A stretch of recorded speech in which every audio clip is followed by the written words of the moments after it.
So I'm sitting in this coffee shop. It's my favorite coffee shop. It's one of those small sort of boutique coffee shops that, a little hipstery, but they make great coffee. They take care of the customers. They'll bring you the coffee to your, wherever you're sitting. And so a lot of people like to go there and post up, and just hang out and work. And, it's a small little place. And I was there doing a bunch of work, grading, doing critiques of people's artwork. And then when I'm not doing that, I'm usually doing a bunch of freelance stuff. So I'm sitting there, I'm like, okay, I need a break. And I had a piece of paper, sort of my modified sketchbook. It's a lot of paper that sits inside of a plastic container, and I pull it out and clip it.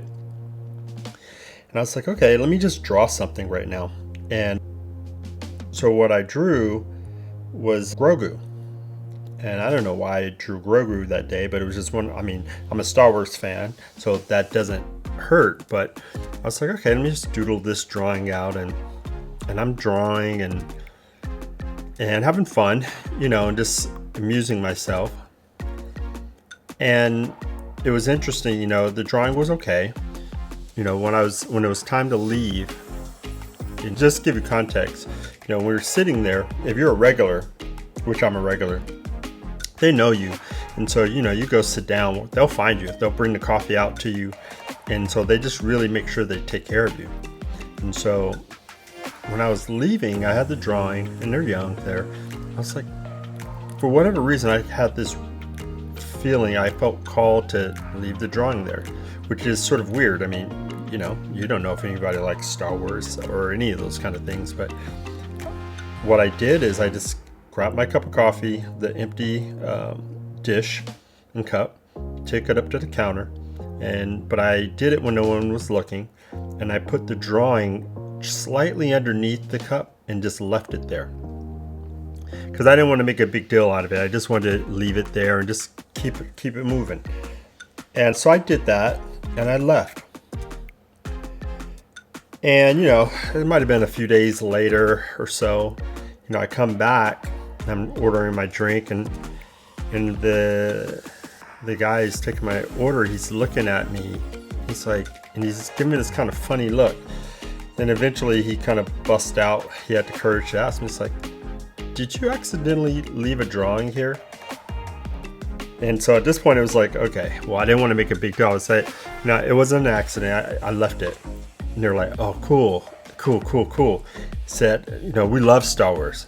We're obsessed with Mandalorian. And I think it was around season 1 when I did this. It's like, we're super obsessed with it.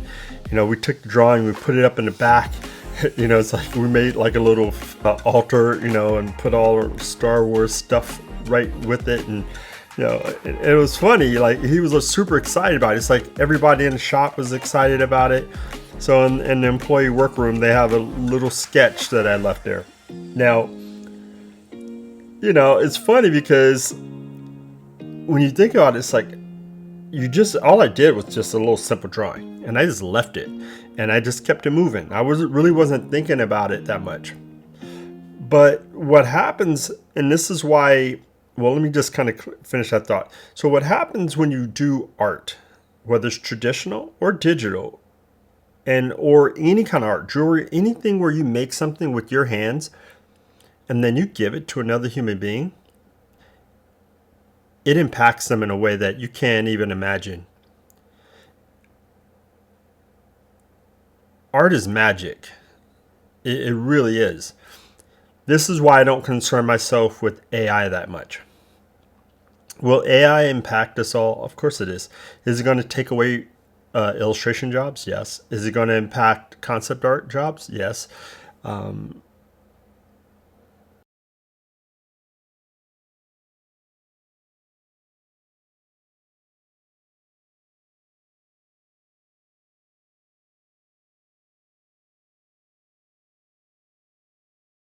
But there's also the idea of when you do something that's just very small, simple, and intimate, and then you give it to someone,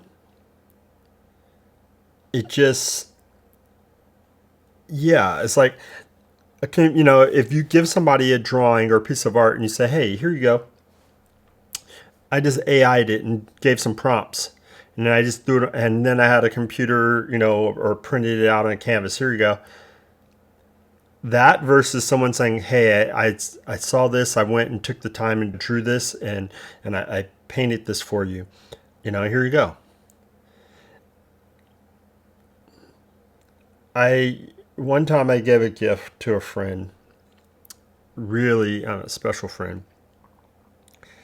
And this person, I mean, she has everything. I mean, financially, she's set. You know, she has, you know, kids. I mean, happy life, generally speaking. And I say generally, meaning we all have things that we do. And I remember I wanted to do something special for her because she always does just the most beautiful things for me and other people all the time. I was like, what can I do for her? So I thought, I know what I'll do. And this was around COVID time. No, it was during COVID. And her mom had just passed away from cancer, which was horrible. And I didn't know what to do for her. So I went on Instagram and I was just looking through her feed to try to find pictures of her mom. And her mom was really sweet and the kindest lady and so loving to me. She would treat me like a son. She would say to me, it's like, man, you know, you remind me of my son. You remind me of my son. So anyway, I was just like, okay, let me find a picture that I felt resonated in a way that I saw her mom. And so I just sat there and I did that one. It was a digital painting for portrait. So I do a lot of traditional stuff, but I did it digitally. And then I have a really nice printer, like a professional archival fine art printer. So I printed it out on really nice paper and then framed it up and gave it to her for her birthday. You know, and when I did it, I didn't know. I mean, I didn't know what was going to happen. I was like, what can I do what I could, you know, that I feel mattered, or how could I connect with somebody? But you don't know, because you don't know if everyone feels the same way about art. But I'll just say this.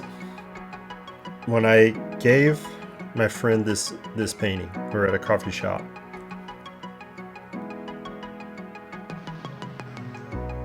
The reaction, I'll never forget it. I'll never forget it. And every year since then, on her mom's birthday or around the anniversary of her passing, she'll send me a picture via text of the portrait that I created for her. She'll have candles and some other things around that painting.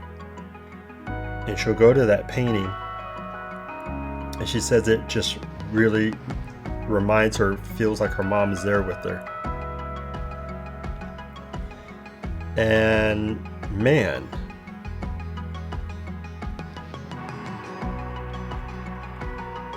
all I can tell you is art is magic.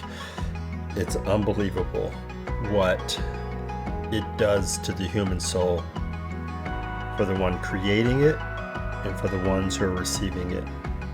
So I'm just going to encourage you to draw and paint and do as much magic in the world, because we need it right now.